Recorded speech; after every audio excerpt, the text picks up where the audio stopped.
intéressant.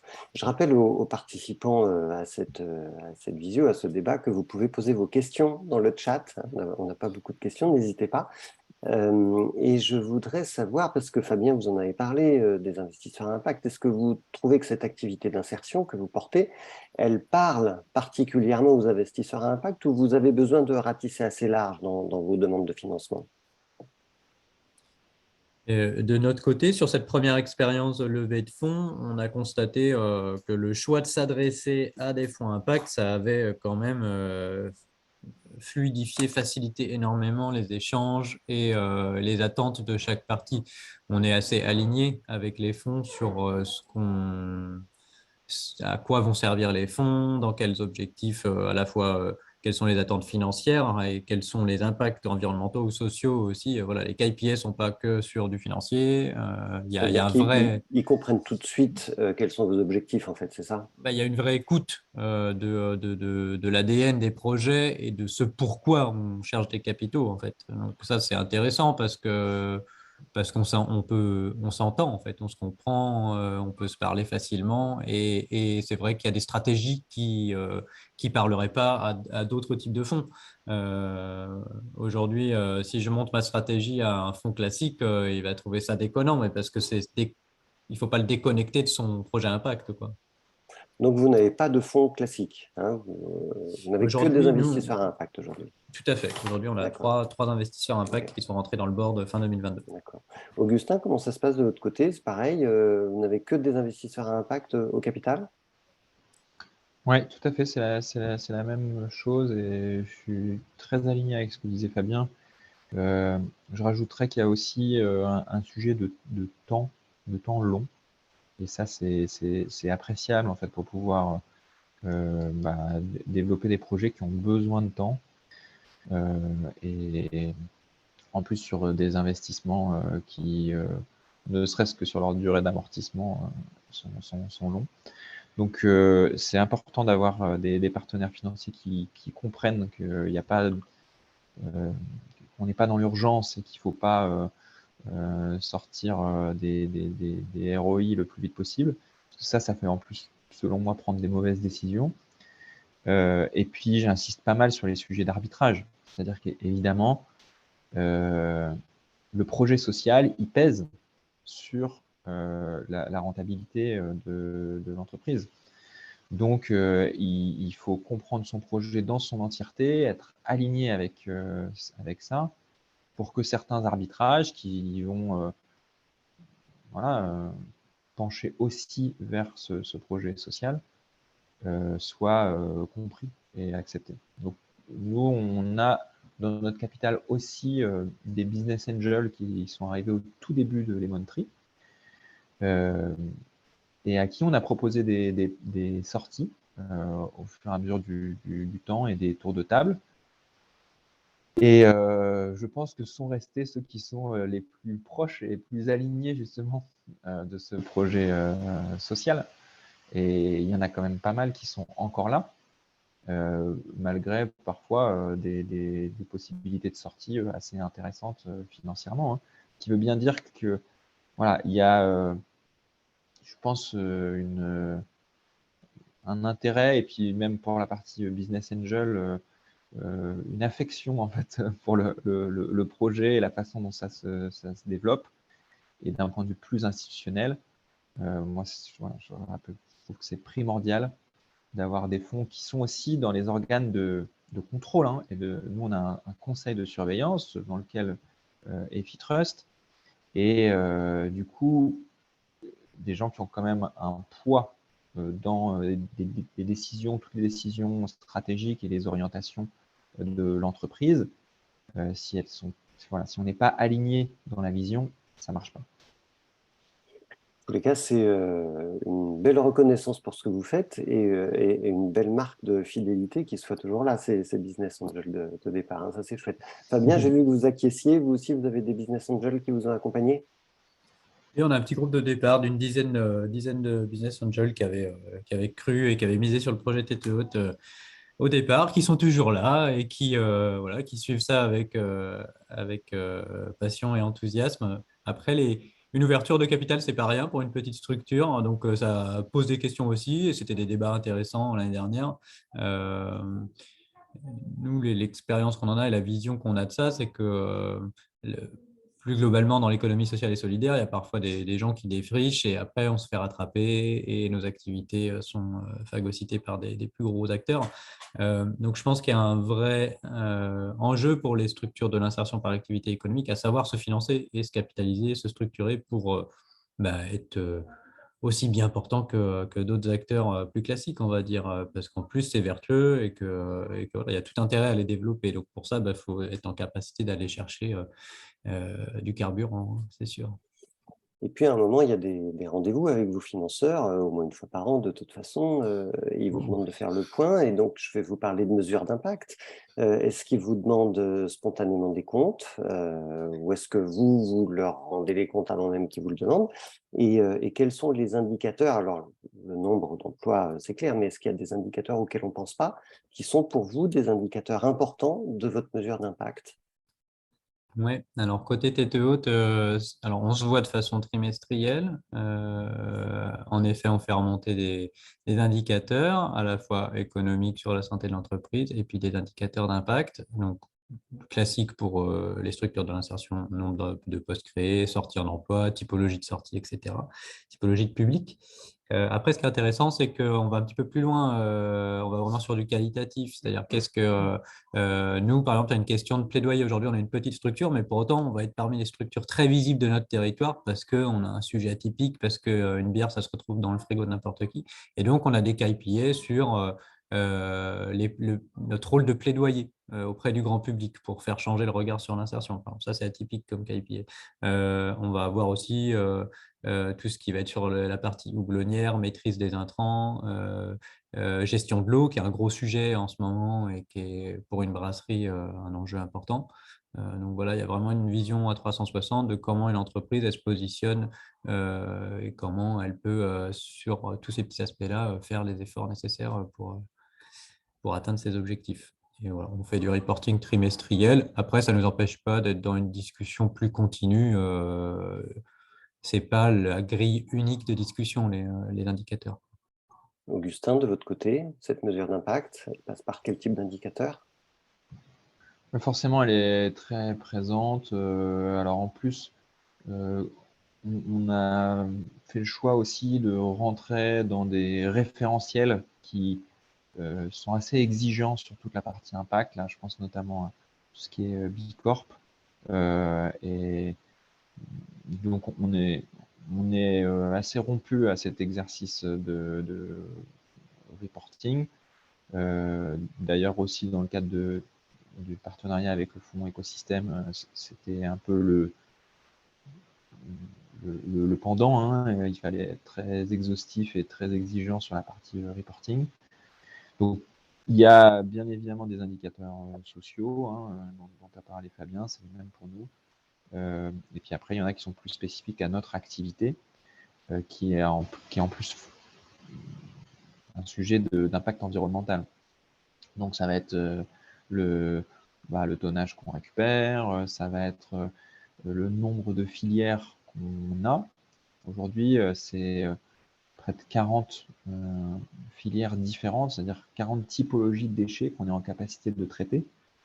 Et quand je dis traiter, c'est les emmener soit vers une filière de recyclage, soit vers une filière de réemploi, une valorisation matière. Et après, il y a aussi des sujets qui, effectivement, se rapprochent un peu de ce que disait Fabien sur le plaidoyer, qui est plutôt pour nous des sujets de sensibilisation.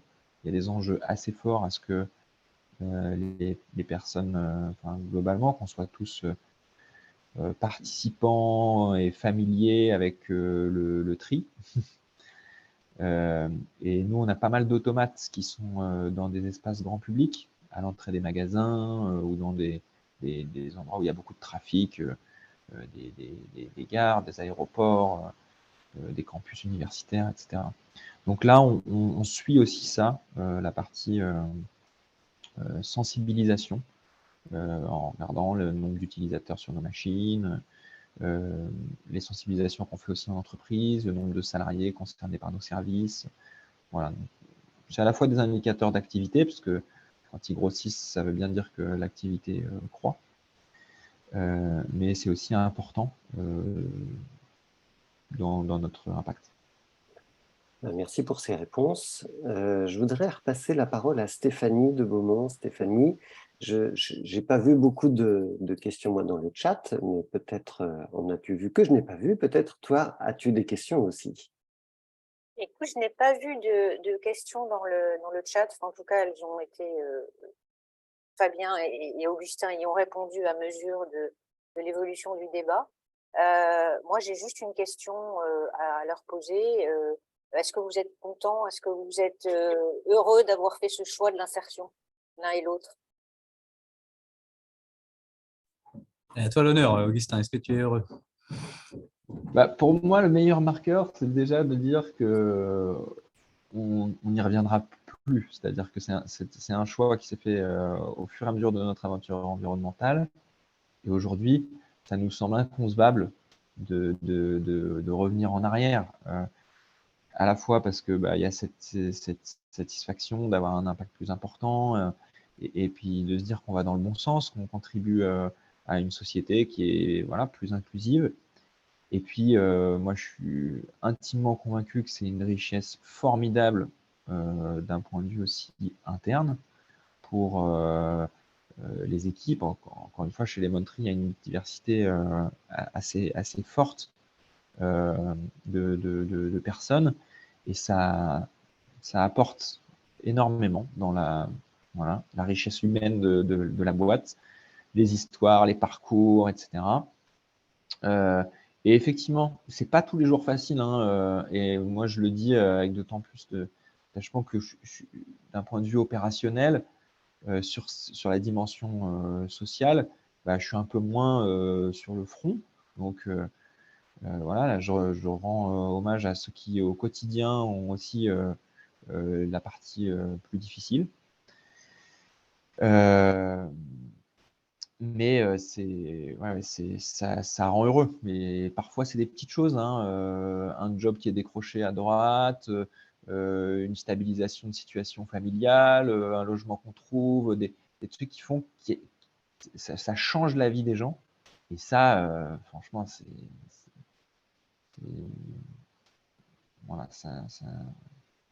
donne le sourire, clairement. Merci Augustin. Fabien? Fabien, il est doublement heureux également. Moi, j'aurais deux réponses. À titre individuel, je trouve ça hyper épanouissant professionnellement. Moi, je m'éclate parce que je retrouve tous les enjeux que je voulais retrouver en fabriquant ça.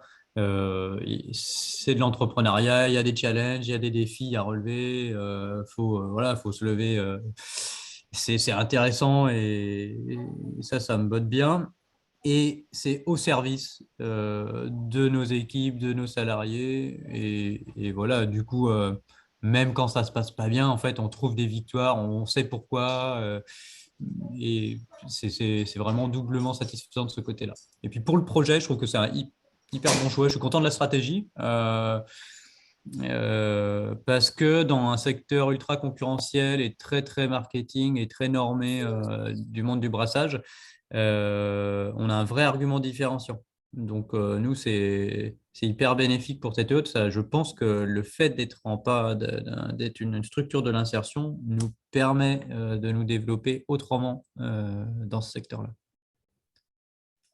Une petite question qui est arrivée, je pense que vous allez pouvoir y répondre assez rapidement l'un ou l'autre, c'est de savoir si le mécénat faisait partie de vos financements. Je pense qu'on va pouvoir y répondre assez vite. Oui, mais le mécénat, ça va dépendre de quel type de mécénat. Nous, étant des structures commerciales, on n'a pas le droit à tout type de mécénat.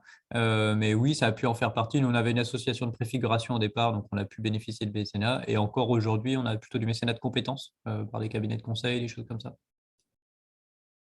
Augustin? Ouais, chez nous, c'est plutôt non, effectivement, parce qu'on reste une structure commerciale. Après, il y a le fait d'être ESUS, ça rend éligible à certains financements, mais on ne reçoit pas d'argent de fondation. Aujourd'hui, la fondation Agir contre l'exclusion est sortie de Lemonade, ils ont participé au lancement et maintenant c'est 100% Lemon Tree. Donc historiquement, on a pu bénéficier d'aide à travers la fondation Agir contre l'exclusion. Aujourd'hui, c'est plus le cas, même si on est dans le cadre de la partie accompagnement et puis même en fait la reprise un peu de l'ingénierie du projet. On s'est rapproché d'une association du groupe SOS qui nous permet voilà, techniquement en fait d'avoir des financements issus du mécénat, mais on n'est pas en tout cas dans cette démarche de recherche. Je me permets d'intervenir parce que c'est moi qui ai posé la question. J'ai une double casquette, Fondation Notre-Dame qui est une FRUP et la Fondation des EDC, Fondation des entrepreneurs et dirigeants chrétiens. Et il nous arrive de financer en amorçage des entreprises d'insertion. Donc je me posais la question de savoir, mais ça m'intéresse moi de savoir pourquoi les entreprises d'insertion n'y pensent pas forcément spontanément. Merci Martine. Alors, très bonne nouvelle, mais je pense qu'on a vraiment cette vision statut commercial, on va pas sur ce terrain-là, donc on l'écarte peut-être trop vite, en effet, et il y a certainement des endroits où on peut se retrouver. Ouais. D'accord. Merci. Avec plaisir. À bientôt. Dernière question peut-être Une dernière question sur le chat. En fait, je vais en regrouper les deux dernières. Et est-ce que vous avez connu en fait des échecs d'insertion? Est-ce qu'il y a des points bloquants? Et si ce n'est pas un échec, mais est-ce que vous avez des problèmes pour recruter pour les postes de salariés en transition? Fabien? Oui. Alors, le recrutement, c'est un enjeu pour tout le monde en ce moment. Bizarrement, on est dans un peu une logique de plein emploi là, donc quand c'est comme ça se tend pour les structures de l'insertion et il y a moins de candidats, on le ressent tout de suite. Ça dépend de nos situations géographiques. Je pense que vous êtes moins embêtés peut-être sur Paris, mais quand on est en milieu périurbain comme nous, on peut avoir quelques petites difficultés. Alors aujourd'hui, moi, mon volume de poste à recruter, le turnover, il n'est pas hyper fort, donc c'est pas très problématique. Mais sur des plus grosses structures, ça peut être gênant. Donc aujourd'hui, oui, c'est un petit peu tendu, mais on trouve. Faut être attractif et il faut que les postes soient bien construits en termes de conditions de travail, de nature du poste. Et sur les échecs, alors ça dépend comment on considère un échec. En tout cas, toutes les sorties ne sont pas en emploi, clairement. Il n'y a aucune structure qui fait 100% de sorties en emploi durable. Et après, il y a plus ou moins des choses dont on est satisfait et heureux. Moi, je pense à une situation de quelqu'un qui est parti, alors que je pense on aurait pu faire le job beaucoup mieux. Mais on était plus jeunes dans cette approche. Je reparle vite fait de Sève Emploi. Augustin, vous avez suivi aussi ce parcours-là. Sève Emploi, cette formation, elle a permis vraiment de redynamiser qu'est-ce que c'est qu'un parcours vers le retour à l'emploi durable.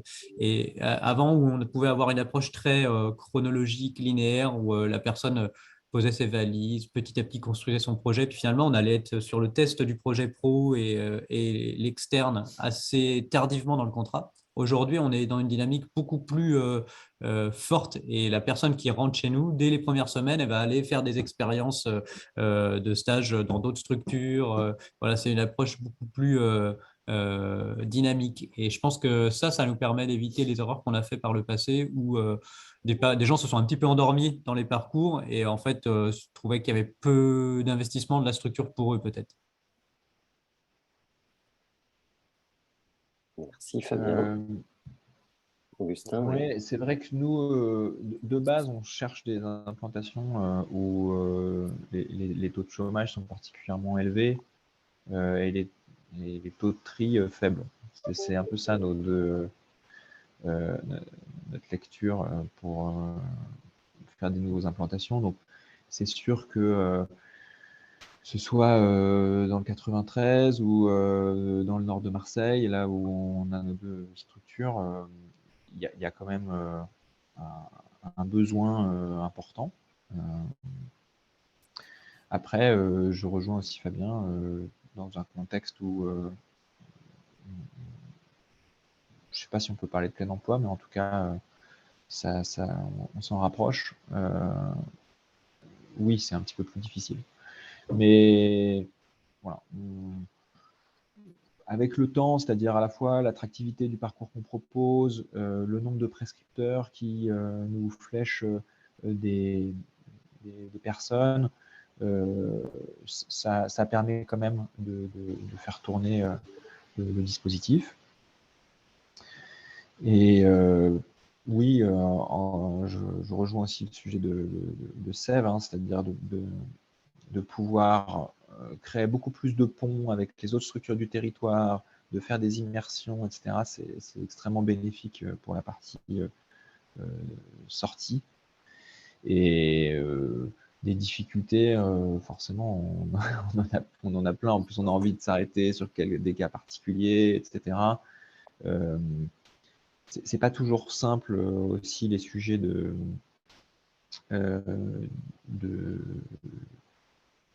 dialogue avec les administrations, notamment pour les sujets de papier, de titre de séjour, etc. Ça, c'est des choses qui prennent beaucoup de temps. On a parfois des gens qui sont formés là depuis longtemps, avec une envie de travailler extrêmement forte, etc. Et puis, en fait, on se retrouve bloqué par des situations administratives qui sont parfois absurdes. Et ça nous fait un peu nous arracher les cheveux parfois. Bon, merci beaucoup, Augustin. Merci, Fabien, pour vos témoignages à tous les deux. Je repasse la parole à Stéphanie pour un petit mot de conclusion. Oui, bah écoutez, merci à tous pour la richesse de ces échanges. Je crois qu'on a mieux compris les enjeux du développement de ces parcours d'insertion et de transition, même si de temps en temps, c'est pas complètement facile. Cela vous rend visiblement heureux tous les deux de l'avoir fait, et c'est partie intégrante de votre entreprise et de vos entreprises maintenant. Juste un petit mot sur ces débats qu'on organise, qui ont vraiment pour objectif de mieux faire comprendre la valeur ajoutée sociale que créent les entreprises que nous finançons. Je crois que ce matin, on l'a bien compris. Juste pour ceux qui veulent investir pour avoir un impact social via l'entrepreneuriat, qui veulent allier l'efficacité de l'entreprise avec la centralité d'un objectif d'impact social. Juste une petite nouvelle, nous venons d'ouvrir une nouvelle part au sein de Fitros Partenaires qui porte ces investissements. Et nous lançons un nouveau fonds en partenariat avec le Fonds européen d'investissement. Donc, on va continuer à investir et on est prêt on est à votre disposition si vous souhaitez, si vous avez des questions et si vous souhaitez investir avec nous pour développer ces entreprises comme celles qu'on a écoutées ce matin. Merci beaucoup. Merci à vous. Très bonne journée à toutes et à tous.